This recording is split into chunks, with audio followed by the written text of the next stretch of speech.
Hi, my name is Bobsy. I've spent most of the last 30 years here in Hong Kong, being part of the change and the inspiration to change towards creating a safer world, a better environment for one and all. And this is my life's mission.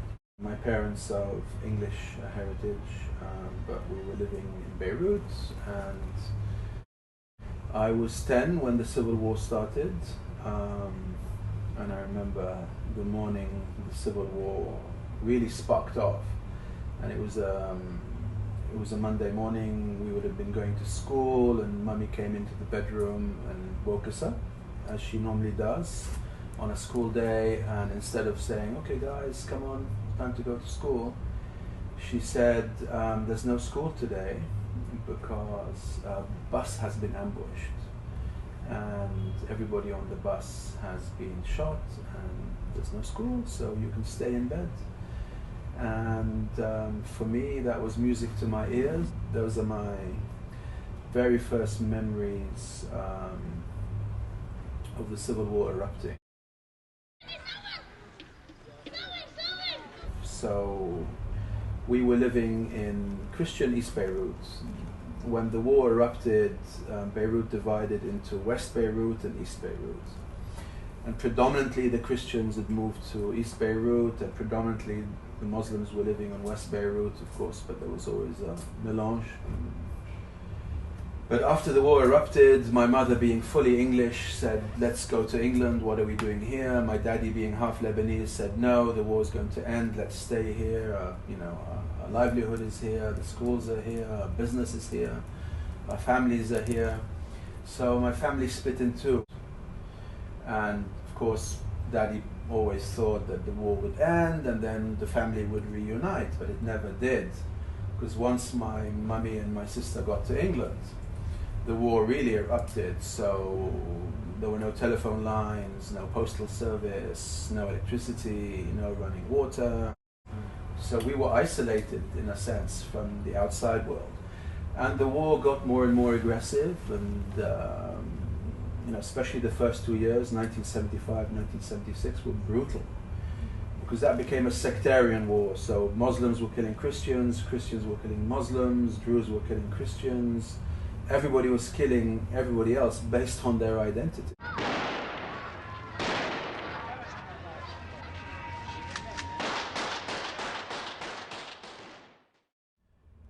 It was a beautiful country, just torn apart by religious and political reasons.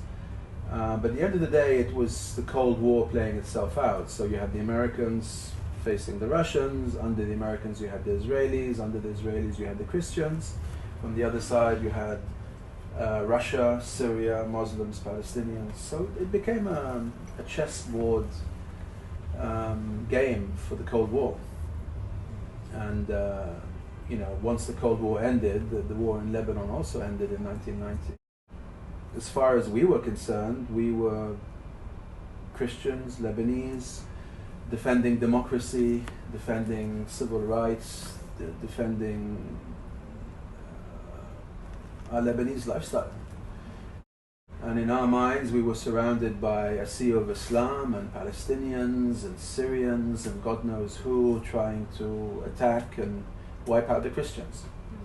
That was from my perspective of a 10, 11, 12, 13-year-old kid. And the next thing you know, we're being trained to be soldiers. By who? By the Christian army where we lived. We were excited to be soldiers, we wanted to be soldiers, we were being trained, we were carrying guns.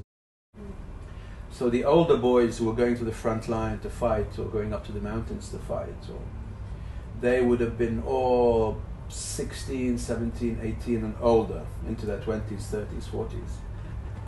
We were still 11, 12, 13, we were a very young age. But we did the full training, and our duty was to guard the neighborhood. So we would form roadblocks on the major roads coming in. We would do security rounds. We'd go up into the mountains for training. We'd go to camps for training. Um, we'd go to the Green Line, to the front, to the war front, but we weren't combating, we weren't shooting, we were just there, I suppose, observing, watching, learning. We were keen to fight, but we were just a bit too young. We thought it was fun, we thought we were brave, we thought we were defending our neighborhood, defending our country. But at the same time, the concept of war was uncomfortable with me. And I remember one of the roadblocks we did, I told everyone to get some flowers and stick them in the barrel of the guns as a peace gesture. I must have picked it up from the hippie movement or for some movie or some magazine. And I told all my friends to do it. And we were manning a roadblock. And the cars would come up and they'd look at us and they'd say, you know, God be with you, and brave soldiers. And they'd comment on the flowers and say, oh, that's a really nice touch. And we'd let them go by. And so already at that young age, I was starting to think that this idea of war is just doesn't sit well with me, you know. And then of course later on, as I became an older teenager, I just completely pulled out of the war and started to focus on music and fashion and other things.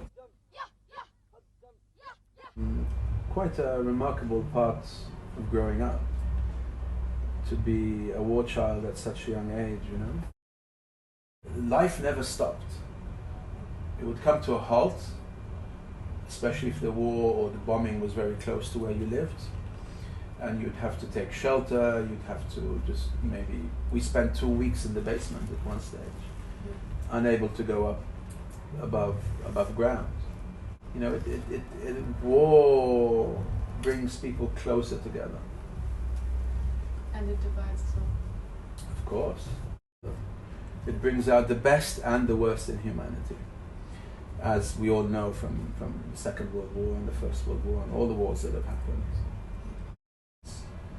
It's not so much the people fighting each other, it's who's supplying them with arms, who's supplying them with guns, who's supplying them with bombs, who's arming these people, who's dividing them, who's bombing them. And in a materialism paradigm, war makes economic sense. And who benefits from the war? The big countries that produce the armaments. You know, they account for a big part of the GDP of Western countries. The more wars there are, the more guns and bombs and rockets and planes can be sold, the more money that comes into the economy. And there's no right and wrong, it's just a system that's wrong. A system that makes money from human suffering and environmental destruction is very, very sick. And more people understand the reasons behind the war. It's not because the Christian and the Muslim don't like each other, or the Druze, or the Palestinian and the Jew, and you know, it's the whole system that's sick. And that's sad for me to watch people repeating the same cycle and the same mistake.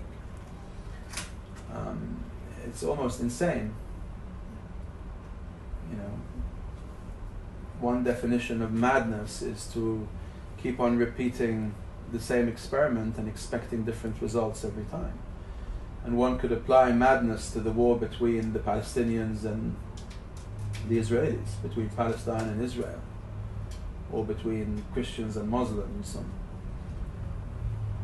and that is very sad. And unless we shine the light of awareness onto it and understand it for what it is, for the joke that it is, for the insanity that it is, we will keep on repeating the mistakes of our parents and our grandparents and our great-great-grandparents. And I believe it's time for this insanity to end, and for us to really grow up and start paying attention to what on earth is really going on.